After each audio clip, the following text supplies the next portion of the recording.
Pulitzer Prize-winning journalist Maggie Haberman has spent more than a decade covering Donald Trump. Her reporting has led to a new book, and she tells our John Dickerson all about it. How long has Donald Trump been in your head or you in his? At least 11 years for this level of intensity. Maggie Haberman has become the chronicler-in-chief of the Donald Trump era, usually from her dining room table in Brooklyn. In 2016 alone, she had 599 bylines or co-bylines in the New York Times, more than one a day, and that pace has slowed only slightly in the years since. And what's it like to have Donald Trump in your head or be a part of his thinking for 11 years? I had one of his old friends say to me, he doesn't wear well over time, and I think that the collective we have experienced that at various points. Haberman has been covering Trump since the late 90s as a Metro reporter for the New York tabloids. Now she's written a book about him, Confidence Man. I want to read from something you wrote. To fully reckon with Donald Trump, the presidency, and his political future, people need to know where he comes from. What do you mean, where he comes from? New York in the 1960s, 70s, 80s was a very, very unique setting because of this combination of dysfunctional and sometimes corrupt forces that touched on media, that touched on City Hall, that touched on the political party system in the various boroughs, that touched on how real estate projects got done, and which touched on racial tribalism, John. And that is a big piece of what he took from his life in New York. The current incarnation of that racial tribalism shows up in some of Haberman's scoops about Trump's presidential years. Like other books of the Trump era, Confidence Man has gotten attention for new revelations.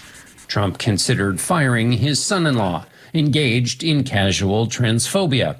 But Haberman's larger goal is to put the scoops in the book and her Times coverage in an archaeological framework to chart a 50-year, steady, unchangeable DNA. Donald Trump is generally the same, depending on the context. And he tended to treat the White House as if he was still in a real estate office dealing with local county leaders as if it was still 1980.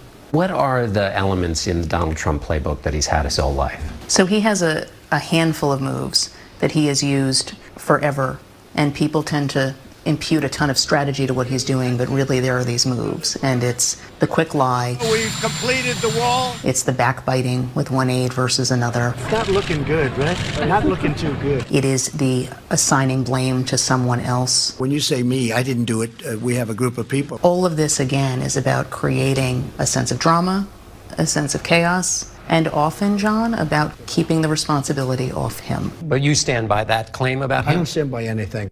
Haberman's reporting has irritated and embarrassed Trump, yet he agreed to sit down with her 3 times this past summer. Were you surprised he talked to you for your book? No, he talked to everybody for their books. It's an almost reflexive need to sell himself. He said at one point to somebody else, but with you in his presence, he said you were like his psychiatrist. He treats everyone like they're his psychiatrist. This is not a specific to me thing. This is what he does. He works everything out in real time with everyone. It is a very sad moment. Haberman offers new detail about Trump's refusal to accept defeat in 2020, quoting sources who heard Trump say, "We're never leaving." You know, we won Georgia, just so you understand. Donald Trump's reluctance to leave office, was that part of that playbook that developed so many years ago, or is that something new? It was both, John. It was part of the theme of him believing that everything was always going to work out with him because it always had, whether it was his father helping navigate systems for him or helping him financially or elected officials lining up for him. He always believed things would work out. And after November 3rd, 2020, it became clearer with each passing day that that was not going to happen, and he did not know how to handle it. When he did leave the White House, he wasn't empty-handed, as FBI agents found in that search of his Florida home. When Donald Trump referred to things in the White House as his possessions, there was a long history of him doing that. Do you think that that's why he took those classified documents? I do, actually. I think it's also possible he took them for another reason, and we don't know what that is. He sees everything in terms of leverage, whether he can have an edge over someone else. He definitely likes trophies. It's the art of the steal. Trump is facing legal peril in multiple jurisdictions, a fraud suit in New York election interference charges in Georgia, President Donald Trump was too dangerous to be left alone. the January 6th riot investigation, and then those documents from Mar-a-Lago, where he's mostly holed up these days. You write that when you saw him after he left the White House, that he seemed shrunken.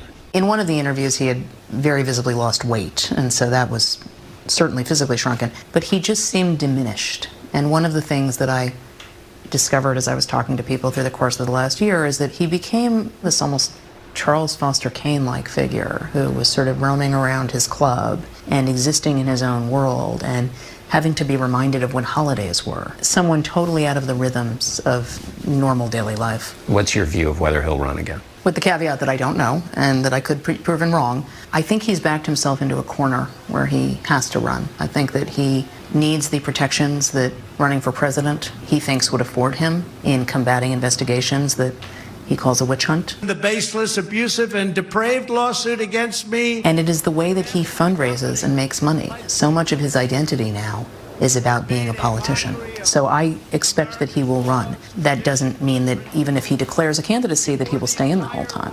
Whether he runs or not, Trump has left his mark on the GOP, whose National Party Committee labeled the January 6th riots legitimate discourse, and where a third of the Republican candidates running for election in 2022 have adopted his lie that the 2020 election was stolen. Has he essentially transferred the skills of the New York real estate world, as strange as that is, into a political party? He has transferred how he views the New York real estate industry into the Republican Party. And not just the New York real estate industry, but the New York political system. We've seen it in ways that are overt with the Republican Party, in terms of comments that get made at rallies. The Brandon administration in terms of what they're doing. And we have seen it in subtler ways, in terms of how candidates deal with journalists, or how they engage with basic fact sets. Not everyone has reacted in some form of emulation to Donald Trump, but most of them have. Haberman writes that Trump told her how much easier his life would have been if he'd never run for president. And he looked back not on what he'd accomplished, but on what the presidency had meant for Donald Trump.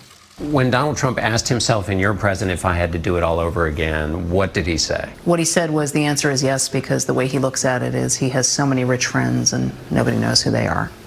And it was very evident that he saw the presidency as the ultimate vehicle to fame.